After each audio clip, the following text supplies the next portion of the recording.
Assalamualaikum, sumainyo nawa ang kapayapaan, isa mapagpalang araw po sa ating lahat. Sa video na ito ay ating pong tatalakayin ang variety ng wika ng mga istambay sa Barangay Tibanga, Siyudad ng Iligan. Introduction. Sinasabing pekulyar ang wika ng bawat grupo dahil ang wika ng isang grupo ay kakaiba sa ibang wika. Maging ang mga bayot ay o bakla ay may mga salitang pekulyar lamang sa kanila. Ang wika ng mga bakla sa teknikal na termino ay isa sa mga tinatawag na sociolic. Nakakalikha sila ng mga bagong salita na nagpapakita ng kanilang pagkamalikhain.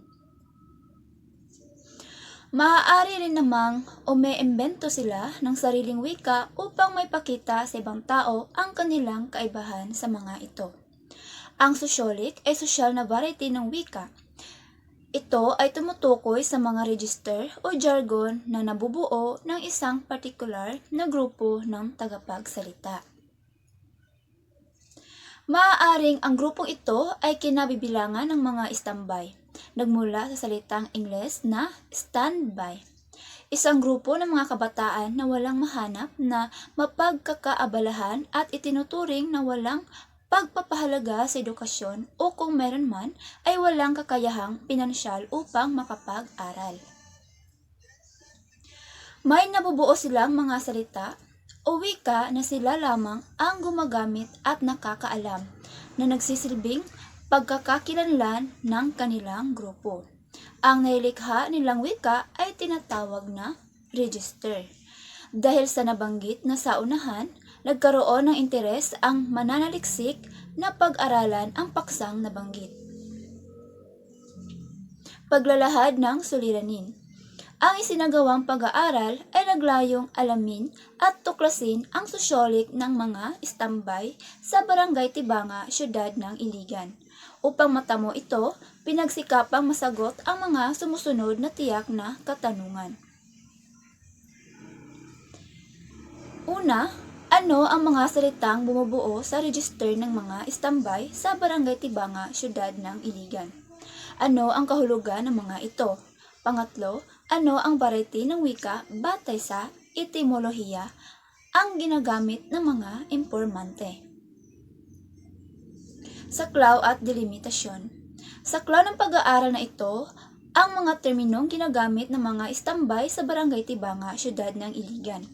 Nakalimita lamang ang pag-aaral sa pagsusuri ng variety ng wika batay sa etimolohiya at pagbibigay kahulugan sa mga terminong ito.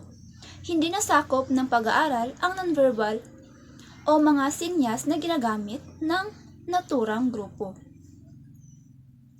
Batayang theoretical. Ang teoryang speech community ni Langer, isang pilosopo, Wood 1997,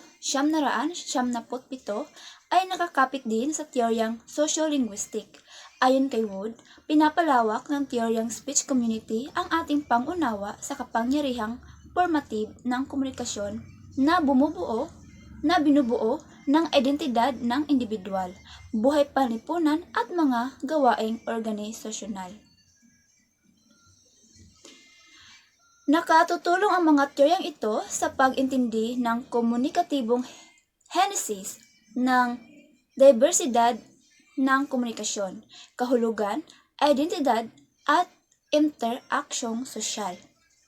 Ang teoryang akomodasyon ni Howard Gills, kaugnay ng linguistic convergence at linguistic divergence, ay nagpapahayag na sa interaksyon ng mga tao nagkakaroon ng mga posibilidad na gumawa o umangkop sa pagsasalita ng kausap para bigyang halaga ang pakikiisa, pakikilahok, pakikisama o kaya'y pagmamalaki sa pagiging kabilang sa grupo.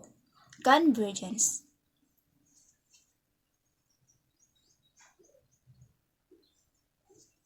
Batayang konseptual. Makikita ang kahon na kinasusulatan ng mga istambay. Bilang mga istambay sa lugar ng Barangay Tibanga, Siyudad ng Iligan, marami sa kanila ang hindi nag-aaral. Sa pagsasama-sama ng kapwa istambay, nakabuo sila ng mga interes. Ang variety ng wikang ito na tangi sa mga istambay at tinatag na sociolic na nagpapakilala sa mga grupong gumagamit bilang natatanging grupo batay sa wikang ginagamit nila. Ginamit sa pag-aaral ang disenyong qualitative at ang pamaraang palarawan o descriptive sa pag-aanalisa, pagtalakay sa mga datos. Sa pangangalap ng datos ay ginamit ang pamaraang endogenous. Lugar ng pag-aaral. Isinagawa ang pag-aaral sa siyudad ng Iligan. Binubuo ito ng 44 na barangay, ngunit nakasentro lamang ang pag-aaral na ito sa isang barangay, ang Barangay Tibanga.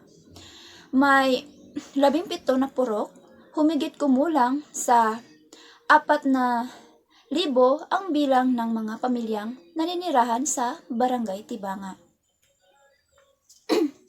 Informante. Sa paglilikom at pagtipo ng mga datos, ay pinili ang mga impormanteng istambay na may sapat o may malawak na kaalaman sa mga terminong sadyang ginagamit nila sa pakikipagkomunikasyon sa mga kagrupo.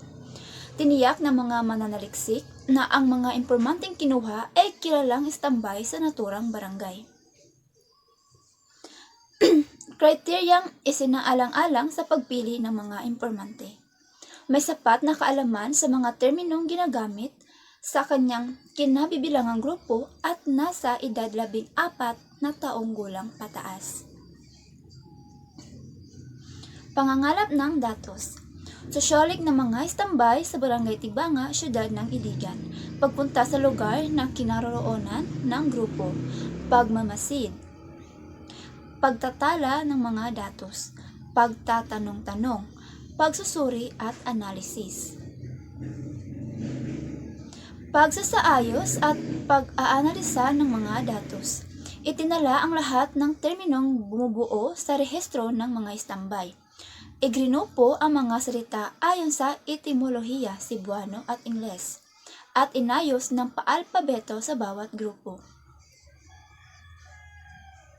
Mga salitang bumubuo sa register ng mga istambay. Talahanayan 1. Mga salitang bumubuo sa register ng istambay sa Barangay Tibanga.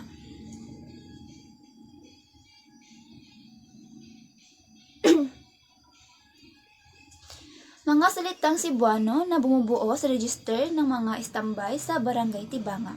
Mga salita: bagag ngabil, kahulugan, tawag sa babaeng hindi nahihiya sa kanyang sinasabi. Bugnaw og simon, tawag sa lalaking hindi makapagtapat sa kanyang pag-ibig o paghanga sa isang babae. Pinasagdaan sa kusina, tawag sa mga taong matataba. Dakmats, tawag sa taong malalaki ang mata. Sputnik, tawag sa lalaking bihis na bihis. Mga salitang Ingles na bumubuo sa register ng mga istambay sa Barangay Tibanga. Mga salita: una, aspect, kahulugan, tawag sa pantusok. Bishop, kahulugan, tawag sa Bisayang hip-hop. Calculator, kahulugan, nangangahulugang tatawagan kita mamaya. Cattle, kahulugan, tawag sa tirahan ng hari at reyna. Contemplate, kahulugan, tawag kapag konti lang ang pinggan. Resulta ng pag-aaral. May 52 na mga termino ang ginagamit ng mga istambay sa Barangay Tibanga. May mga terminong nakalap sa wikang Cebuano sa kabuang bilang na 20 at 32 naman sa wikang Ingles. Konklusyon: tulad sa ibang grupo ng mga tagapagsalita na may karanasang pinagsasaluhan, ang mga istambay sa Barangay Tibanga ay may salita ring ginagamit na bumubuo ng kanilang register. Ang mga salitang istambay na nalikom ay karaniwang bulgar na itinatago ng mga salitang nasa anyong euphemismo. Lumilikha sila ng mga kahulugan para sa salita na kasintunog ng mga ito na ibang-iba ang salin sa wikang pinagsalinan tulad ng Ingles. Malaki ang impluwensya ng wikang Ingles sa mga respondenteng istambay kahit sabihin pang hindi na sila nagsisipag-aral. At hanggang dito na lamang po ang ating talakayan.